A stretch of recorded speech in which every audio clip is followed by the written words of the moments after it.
on accueille l'entreprise du jour et cette entreprise du jour, il s'agit de Nicox Biotech, spécialisée dans le soin de la vision avec son PDG qui est en plateau avec nous, Michele Garoffi. Bonjour. Bonjour. Alors Nicox, on va commencer un petit peu déjà sur votre métier, vos produits phares. Expliquez-nous un petit peu la santé oculaire. Oui, on est spécialisé dans la santé oculaire et surtout on base notre know-how et savoir-faire sur la session d'oxyde nitrique qui est très utile dans l'œil pour contrôler et réduire la tension intraoculaire. Et ça, c'est notre champ d'application principal. D'accord. Parlez-nous un petit peu de vos produits phares. Il y en a deux médicaments principalement. Oui, on a le médicament phare, c'est vient d'être approuvé par l'FDA avec notre partenaire mondial Bausch & Lomb et le Vitzulta, qui a été créé dans nos laboratoires de recherche et développé avec Bausch & Lomb. Il semble être le produit le meilleur pour le traitement du glaucome. Bausch & Lomb est très excité par l'approbation de ces produits. Ils ont leur force de vente autour de 200 personnes prêtes à commercialiser les produits à partir du mois de décembre. Ils ont des prévisions intéressant. Je crois qu'ils ont dans leur budget seulement aux États-Unis plus que 500 millions de dollars de prévisions des ventes. Donc c'est un produit important. Le traitement du glaucome, ça représente en volume de chiffre d'affaires, ça représente. La chiffre d'affaires dans les mondes, c'est 5 milliards de dollars, dont la moitié plus ou moins aux États-Unis, avec 35 millions de prescriptions par an de produits pour le traitement du glaucome seulement aux États-Unis.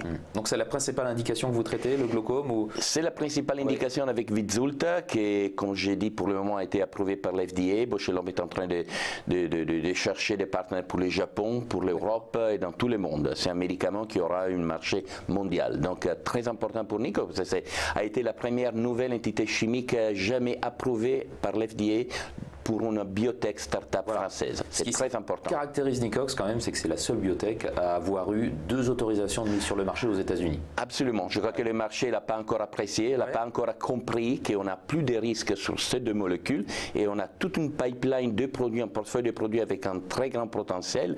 Donc je crois qu'on est dans la meilleure situation maintenant pour regarder et jouer dans un autre championnat encore plus supérieur.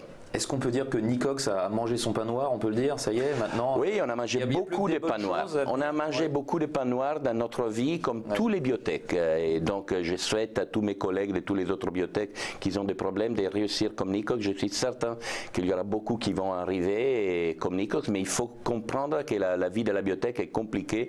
Il y a des choix à faire qui, certaines fois, ne sont pas tout à fait faciles et qui peuvent être mal compris par les marchés.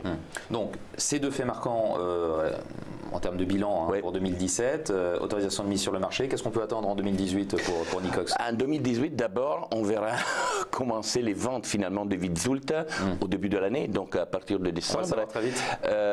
Oui, la montée pour les médicaments dans ces classes prend de 5 à 6 ans pour arriver au pic de vente, donc il faut être patient.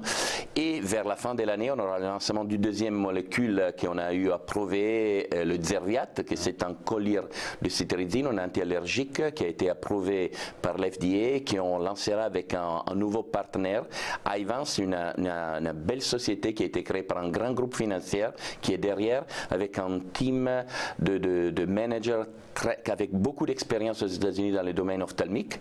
Et d'ailleurs, c'était l'ancien team de Nicox qui mettront Zerviat en première position dans leur promotion des ventes sur le marché américain. Donc, clairement, Zerviat a beaucoup moins de potentiel de Vitzulta parce que le marché est plus petit, mais quand même sera une source de ventes et de royalties pour Nicox et donc des flux financiers pour nous. Très bien. Boursièrement parlant, bon là, c'est un petit peu erratique le cours de bourse sur un an. Ouais.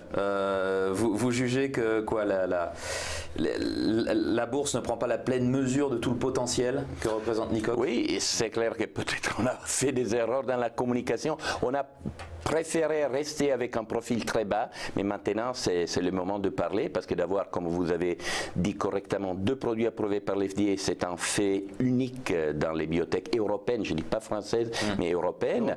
On a surtout un portefeuille de produits intéressants qui vont rentrer en phase 2 l'année prochaine, entre l'été et la fin de l'année. On a 2 molécules, c'est un successeur du Vitzulta de Bausch & Lomb qui on pense qu'il soit mieux que le Vitzulta, et un 2e produit pour la blépharite, toujours ciblé pour le le marché américain, donc on rentrera en phase 2 dans les marchés américains.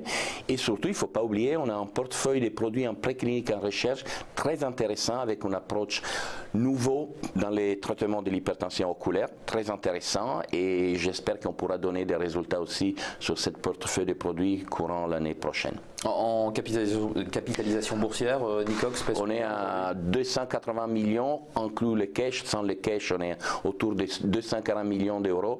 Si on fait les calculs de l'enterprise value, si on fait les calculs de la valeur de notre portefeuille, des produits approuvés, etc., on est bien au-delà de cette valeur, à notre avis. D'accord.